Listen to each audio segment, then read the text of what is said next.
प्रदोष के दिन यदि आपको कहीं से शमी पत्र मिल जाए, प्रदोष के दिन यदि कहीं से आपको शमी पत्र मिल जाए और प्रदोष काल में, प्रदोष का जो समय होता है, शाम का जो समय होता है प्रदोष काल, 4 प्रदोष 5 प्रदोष आप कर देखिएगा कि आपका कोई काम है, कोई नौकरी के लिए आप अप्लाई कर रहे हैं, कोई समस्या बड़ी विकट आ गई है, कोई तकलीफ, बड़ा गला पकड़ रहा है बेटा, कोई तकलीफ विकट आ गई है, कोई समस्या विकट आ गई है, प्रदोष के प्रदोष काल में अगर एक शमी पत्र भी आप घर के शिवलिंग को, अब ये करने के लिए आपको मंदिर के शिवलिंग नहीं जाना, अपने घर में जो शिवलिंग, चाहे वो स्फटिक का हो, पारद का हो,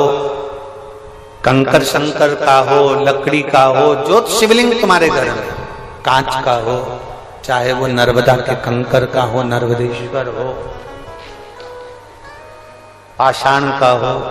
जो शिवलिंग, चांदी का हो, सोने का हो, तांबे का हो, पीतल का हो, जो शिवलिंग तुम्हारे, एक शमी पत्र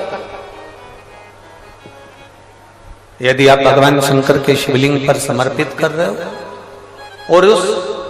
शमी पत्र को उठाकर रात्रि को 9:15 की जो एक मुहूर्त होता है, एक समय होता है, जिस समय पर हम अपने मन की बात भगवान शंकर को कहते हैं, पूर्व में भी इसका वर्णन हम कर चुके हैं कथाओं में। उस 9:15 पर वो शमी पत्र को उठाकर एक कागज में, एक कटोरी में उसको रखते थे। 4 या 5 प्रदोष के उस शमी पत्र को अपने पास में रखिए और जिस कार्य के लिए जा रहे हो उसको जेब में ऊपर के भाग में उसको रखकर लेकर जाइए, आपका वो कार्य सफल होकर ही रहेगा, वो रुक नहीं सकता। शमी पत्र में इतना बल होता है, प्रदोष का जो शमी पत्र होता है वो बड़ा बलवान होता है, बड़ा शनिवार की अगर प्रदोष पड़ती है तो शिव शमी के वृक्ष के नीचे रहते हैं, और रविवार की जब प्रदोष पड़ती है तो शिव बेलपत्र के पेड़ के नीचे निवास करते हैं। महाराज, ये एकादशी शंकर से कह रही है कि आपका स्थान ये नहीं कि आप कैलाश पर मिले, उस वार को, उस तिथि के दिन, उस अनुकूल। हमारे यहाँ कहते हैं सोमवार की जो प्रदोष पड़ती है वो इच्छा पूर्ति करती है, मंगलवार की प्रदोष रोग से मुक्ति देती है,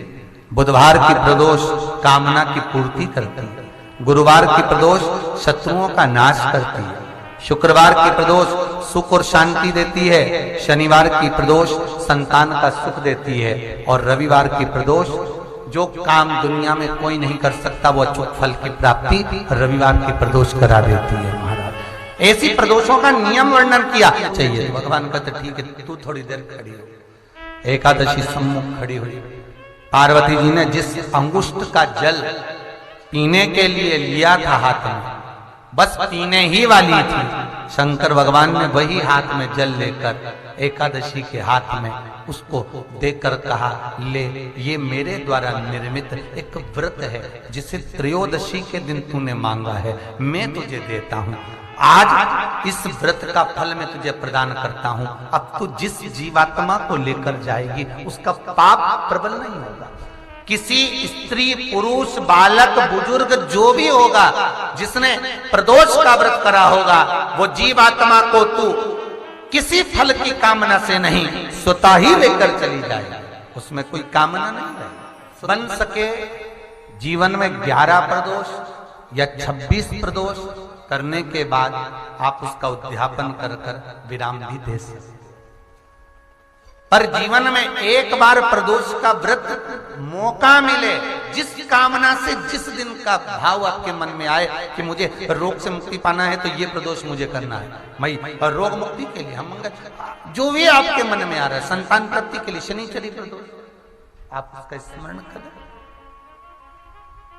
फिर लिखा शिव महापुराण में, बड़ा सुंदर लिखा वेदव्यास जी ने, मान लो आप प्रदोष का व्रत नहीं कर सकते, आप अगर व्रत नहीं कर सकते तो प्रदोष के दिन, प्रदोष काल में शाम का समय सूर्यास्त का कुछ पल, कुछ घड़ी के पहले से लेकर बाद तक का प्रदोष काल के अंतर्गत आप शंकर जी के मंदिर में जाकर 1 लोटा पानी, 5 बेलपत्र भी अगर समर्पित करते हैं तो संपूर्ण प्रदोष का फल आपके भाग्य में प्रबल हो जाए। शिव महापुराण में इसका